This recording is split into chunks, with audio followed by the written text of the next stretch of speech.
Jadi untuk kepala desa, ini langsung aja kita diarahkan ke 02. Itu dulu yang pertama. Tidak ada cerita lain, tidak ada cerita alasan apapun, menangkan 02 di desa masing-masing. Indikasi pelanggaran pemilu dan Pilpres 2024 terstruktur, sistematis dan masif mulai tampak, yakni terselenggaranya acara Desa Bersatu yang digelar di Gelora Bung Karno, Jakarta, Minggu, tanggal 19 November tahun 2023. Pak Presiden, kembalilah kepada jalur presiden sebagai presiden yang sudah bersumpah. Menempatkan anak sebagai calon wakil presiden, wujud paranoia Jokowi. Kepentingan personal yang merusak demokrasi.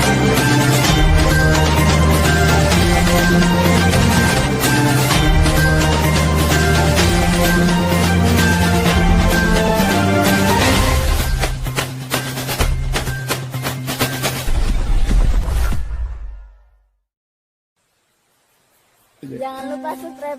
Jangan lupa subscribe. Jadi untuk kepala desa, ini langsung aja kita diarahkan ke 02. Itu dulu yang pertama.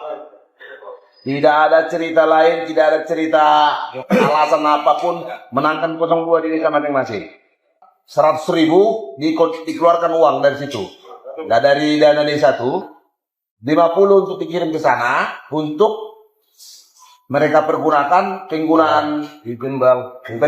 untuk apalah serangan sama mereka. Itu ada penggunaannya nanti PJ di situ, Kapolres di situ, dan Dim di situ, Kejari di situ.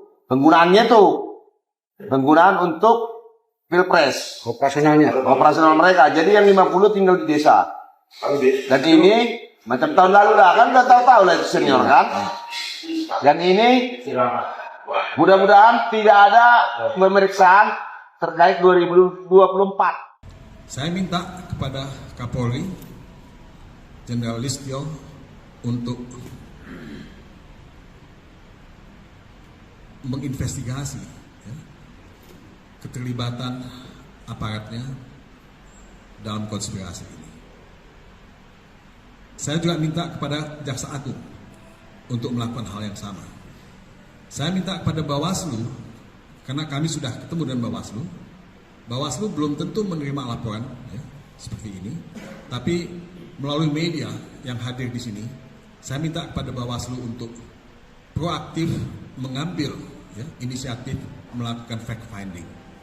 Nah, kami dari TPN yang diwakili oleh teman-teman di TPD Sumatera Utara sedang melakukan investigasi mengenai hal ini, sedang melakukan fact finding mengenai hal ini. Mudah-mudahan dalam 1-2 hari ini kita sudah mendapat laporan mengenai apa yang terjadi di Kabupaten Batubara ini. Dan kalau konspirasi itu betul-betul terjadi, kami meminta untuk diproses secara hukum, karena ini betul-betul merupakan satu pelanggaran yang mencederai demokrasi, mencederai rule of law, dan mencederai semangat kita untuk membangun ekosistem pemilihan umum yang bersih dan adil. Assalamualaikum warahmatullahi wabarakatuh. Jumpa kita kembali sahabat BN. Saya tetap mendoakan kepada Allah Subhanahu wa taala semoga kita semuanya selalu mendapatkan keberkahan hidup dari Allah Subhanahu wa taala, Tuhan Yang Maha Esa.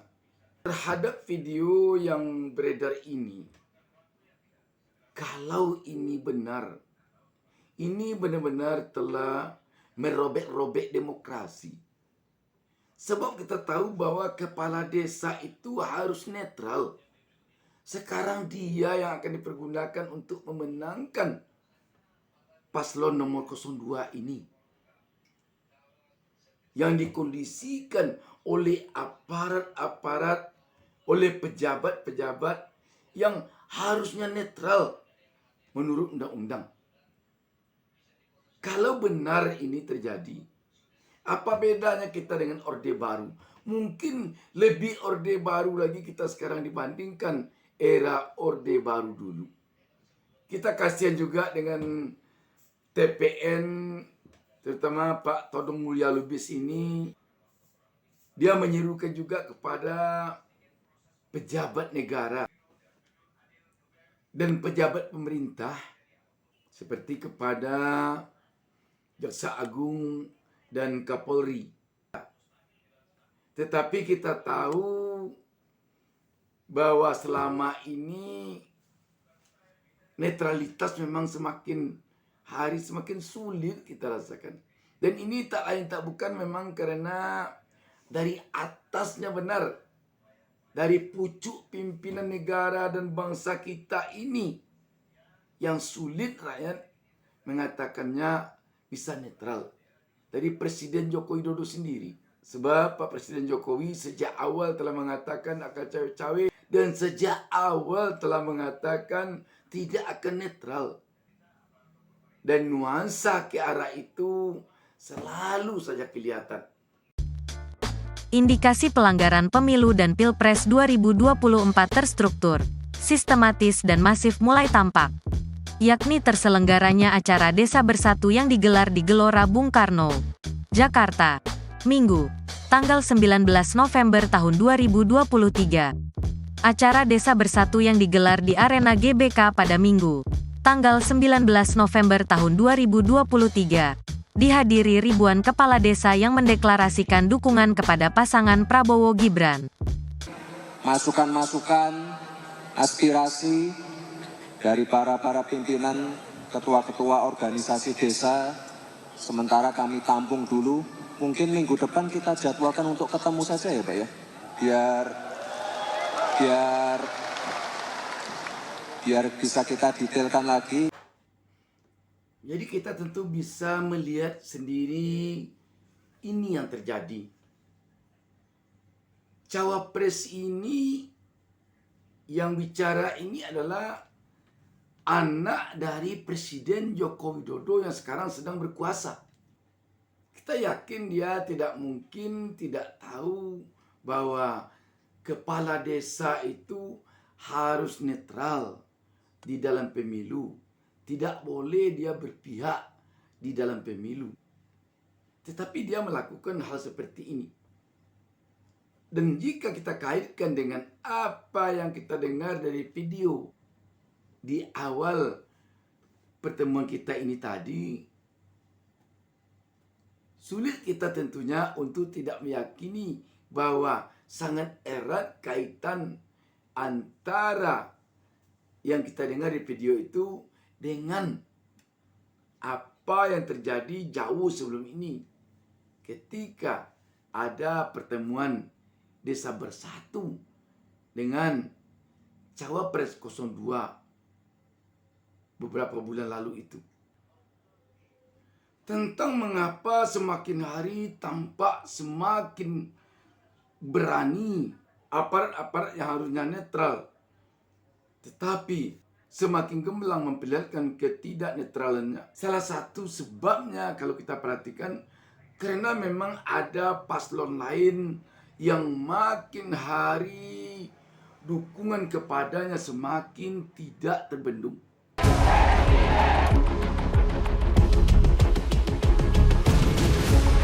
Pertanyaannya, apakah masalah ini mau diteruskan? Kalau tidak mau diteruskan, berarti perlunya apa? Kita melihat paslon nomor urut 1 Anies Baswedan Muhaimin Iskandar, makin hari dukungan kepadanya semakin menyatu, semakin tidak terbendung. Acara Desa Anies yang dilakukan Anies Baswedan berkeliling ke berbagai kota, mengadakan diskusi dan debat terbuka dengan sangat demokratis dan kritis dengan kaum milenial, para mahasiswa, petani, pedagang, pekerja, dan lain sebagainya. Ini tampaknya sangat bisa membuat gusar, membuat panik lawan dari paslon 01. Pemirsa, anak-anak muda menyaksikan acara Desak Anies yang langsung dihadiri Capres nomor urut 1 Anies Baswedan di Pontianak, Kalimantan Barat kemarin. Mereka mengaku cukup puas dengan paparan dan tanya jawab tentang semangat perubahan untuk Indonesia secara umum dan untuk Kalimantan Barat secara khusus. lumayan memuaskan bagi saya Kak, dan insya Allah kedepannya bersama keluarga akan memilih beliau. Kalau saya rasa puas karena dia memberikan salah satu ikonnya itu perubahan. Yang overall itu sudah mewakili keluh kesah kami, terutama saya sendiri untuk Kalimantan, dan di mana tadi Mas Anies juga membahas soal banjir yang ada, kebakaran hutan, lalu tentang perbatasan, dan itu juga menjadi topik masalah terutama sih untuk di Kalimantan, khususnya di Kalimantan Barat. Yang menjadi pertanyaan sekarang ini, apakah dukungan rakyat kepada Anies Caimin ini harus dilawan dengan cara melanggar peraturan perundang-undangan yang berlaku, harus dilawan dengan kecurangan, harus dilawan dengan cara tidak netral bagi aparat atau pejabat. Harusnya tentu tidak demikian. Harusnya dilawan dengan cara yang demokrasi. Sebab kita telah memutuskan bahwa negara kita negara demokrasi. Pemilu ini adalah wujud dari demokrasi. Tetapi ketika netralitas sudah tidak lagi dipedulikan, kecurangan sudah menjadi permainan, disinilah nanti kedaulatan rakyat menjadi tidak ada artinya. Dan demokrasi tak lebih dari hanya sebagai sebuah permainan bibir saja. Dan akibatnya apa? Akibatnya memang rakyat nanti akan menjadi frustrasi jadinya. Tidak terbayangkan oleh kita kalau rakyat nanti sempat tidak mau menerima hasil pemilu ketika dia melihat bahwa pemilu penuh kecurangan, bahwa pemilu penuh dengan tidak netral. Bagi penyelenggara pemilu, aparat dan para pejabat yang harusnya netral menurut peraturan perundang-undangan yang berlaku. Terhadap kondisi ini, keluh kesah dari para pakar, para pengamat, para tokoh kita sekarang ini sudah sangat banyak. Guru Besar Komunikasi Politik Universitas Pendidikan Indonesia, ada Profesor Karim Suryadi. Nah, kalau Pak Jokowi agak kecewa dengan debat, saya juga kecewa. Tetapi Pak, saya lebih kecewa dengan pernyataan Bapak. Mengapa? Pertama, saya mengapresiasi niat Bapak barusan yang menegaskan bahwa pernyataan itu untuk ketiga pasangan capres. Tapi itu sulit dipercaya karena konteks yang melatarinya. Pertemuan dengan salah satu paslon, pertemuan dengan ketum-ketum pendukung, itu menegaskan bagaimana posisi Bapak, betapapun itu tidak dikenakan. Adapun dengan bahwa debat itu harus mengedukasi, menurut saya yang lebih penting mengedukasi adalah pejabat yang keluar dari istana. Jangan sampai pejabat ikut-ikutan memihak, menyatakan sesuatu yang jelas-jelas melanggar, dinyatakan sebagai tidak melanggar. Itu kan memalukan. Jadi, Pak Presiden, kembalilah kepada jalur presiden sebagai presiden yang sudah bersumpah. Sebab betapapun pemilu ini harus diselamatkan menurut saya integritasnya. Kenapa saya bilang harus diselamatkan? Karena kalau soal keberpihakan sudah tidak perlu dipertanyakan. Soal netralitas tidak usah dibahas. Semua orang sudah tahu. Bagaimana mungkin bisa netral kalau ada anak Bapak di sana? Dan saya katakan harus diselamatkan karena sesungguhnya integritas pemilu 2024 itu sudah tercoreng dengan keluarnya putusan Mahkamah Konstitusi 90. Meskipun secara hukum sudah final dan mengikat, aturan itu menurut saya hanya akan memberikan kepastian hukum, namun tidak memberikan keadilan. Menempatkan anak sebagai calon wakil presiden, wujud paranoia Jokowi. Kepentingan personal yang merusak demokrasi. Saya Setria Asra, inilah Opini Tempo.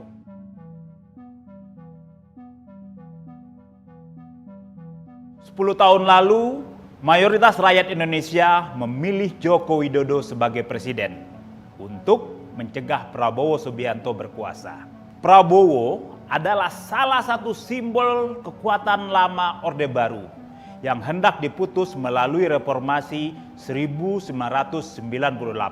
Kini tak hanya bersekutu, Jokowi bahkan menyokong Prabowo dengan memasangkan Ketua Umum Partai Gerindra itu dengan anaknya, Gibran Rakabuming Raka, sebagai calon presiden dan wakil presiden 2024. Setelah gagal mendapatkan dukungan publik dan partai politik untuk memperpanjang masa jabatan presiden, Jokowi memakai cara yang sepintas demokratis, tapi untuk tetap berkuasa. Di banyak negara, politik dinasti memang tak dilarang, tapi ia terbukti merusak demokrasi karena menodai fairness dalam sistem pemilihan. Sebagai penguasa, Jokowi bisa memobilisasi aparatur dan alat negara serta sumber dana untuk memenangkan calon presiden yang ia dukung. Penggantian Menteri Komunikasi dan Informatika, Menteri Pertanian, serta Kepala Staf Tentara Nasional Indonesia Angkatan Darat oleh orang-orang yang dikenal punya sejarah kedekatan dengan Jokowi mudah ditafsirkan sebagai bagian dari upaya pemenangan pemilu 2024. Seandainya rakyat tidak puas dengan hasil pemilu, apakah pilpres atau pileg nanti, apakah ketidakpuasan rakyat itu nanti akan diselesaikan dengan peluru, dengan tameng, dengan gas air mata, atau dengan cara yang pernah dilakukan pemerintah Republik Rakyat Cina RC di lapangan Tiananmen tahun 1989 terhadap ribuan rakyatnya yang pro demokrasi, terutama para mahasiswa. Sama sekali kita tentu tidak menginginkan hal itu terjadi. Dan kita memohon kepada Allah Subhanahu wa taala, Tuhan Yang Maha Esa, jangan sampai hal-hal yang membuat rakyat menderita, yang membuat demokrasi kita tercabik ini, jangan sampai terjadi. Sekali lagi, rakyat tentu berharap agar aparat, para pejabat, para pemimpin kita yang harusnya netral sesuai dengan peraturan perundang-undangan yang berlaku, tolonglah bersikap netral. Tolonglah patuhi sumpah yang telah mereka ucapkan. Demikian, wassalamualaikum warahmatullahi wabarakatuh.